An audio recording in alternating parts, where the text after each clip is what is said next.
YouTube, this is Ted from KWG Paint Veins. Got to do the G4 review now.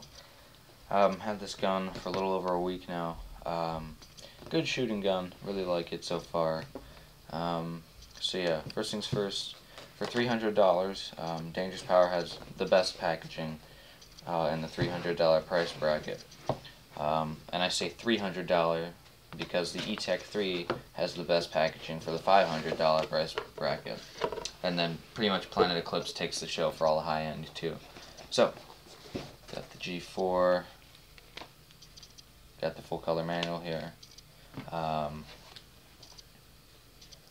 DP stickers, always nice. Top layer of foam. I don't really expect stuff like this on $300 markers, which is why I like the packaging for this. I expect this more on a higher end marker. On the proto guns, you just get the gun thrown in there with a manual shoved down in the side corner. So, got the gun here. Multiple dimensions of foam, which is pretty cool.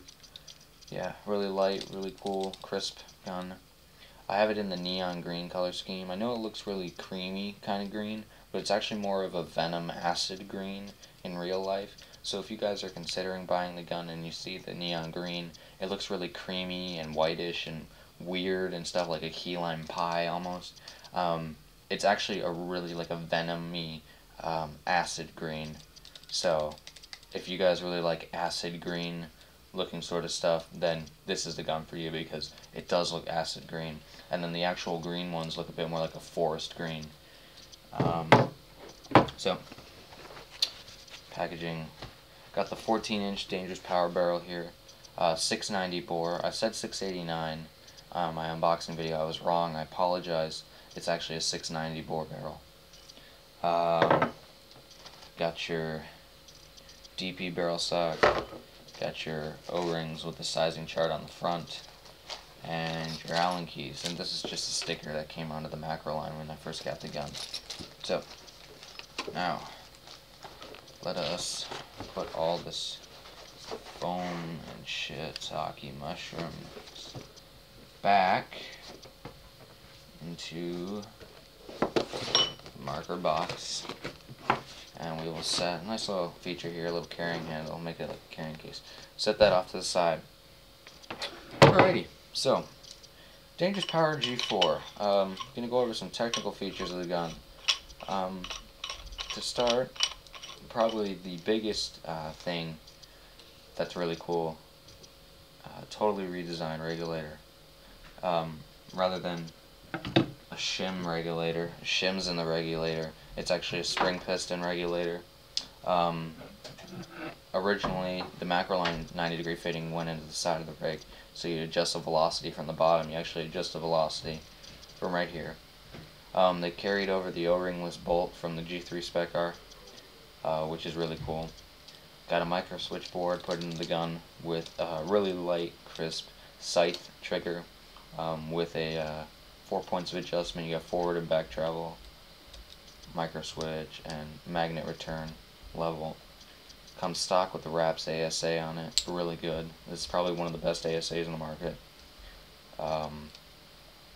Clamping feed neck, which is always pretty nice.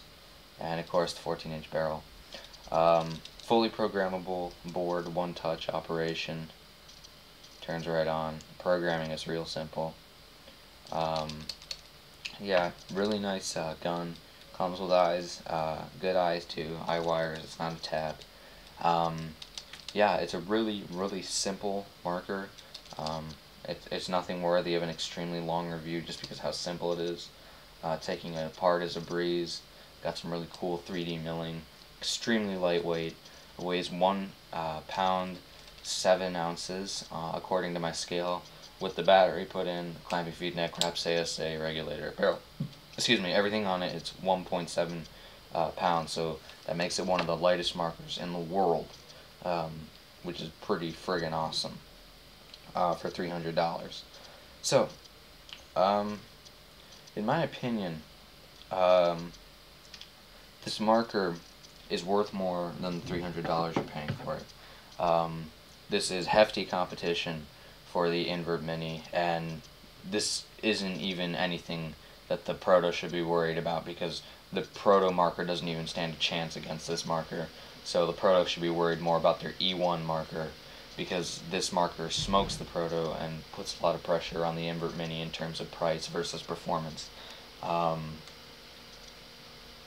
The only big problems that I think I got right out of the box was some bolt stick. There's a rumor going around that the guns with the black accents, like here and on the trigger and on the eye guard and all that other stuff,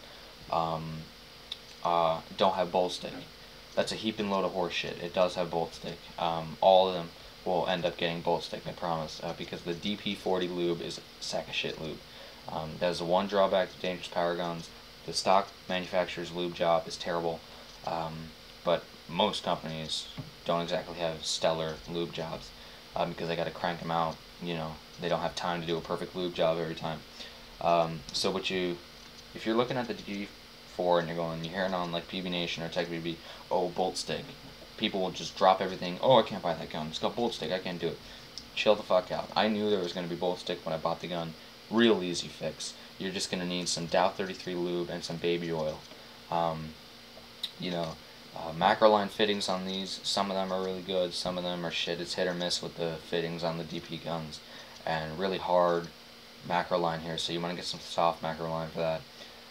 If you are getting leaks, don't wiggle the macroline around. Don't waste your time with that shit, because it's just going to resurface. You don't get a very nice airflow with the stock macroline, so you just want to get new at macroline and new fittings just right off the bat. Don't even you air up the gun, it works, okay, you can play about a day, starts to leak again, you're just going to have to replace the fittings and replace the macro line.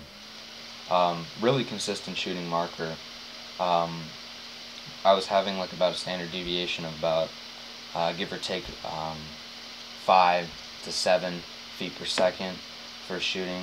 First shot I took off was about 285, 280, 287, 290, 293, 283, just stuff like that. It was staying in a pretty consistent area, and that was for the first few shots, and I was like, shit, man, that's pretty fucking consistent, considering the price you pay. So Dangerous Power, definitely a company to take into consideration for any of your markers.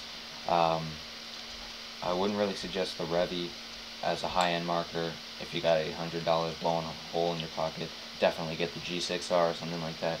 But if you're looking for a good mid-range marker, definitely take Dangerous Power into consideration with their FX, or for $300, definitely take in the G4 into consideration, because this is a solid shooting marker. It's really good, really fast, really light, really quiet. It's great. I love it. A lot of competition and pressure on its competitors, and it delivers. Dangerous Power is an excellent company, excellent customer service. So yeah, that's been the review on the G4. If there's any questions or anything else you want to know about the marker, hit me up with a personal comment, a personal message, or a comment, and I'll be happy to answer any of your questions. Thanks for watching.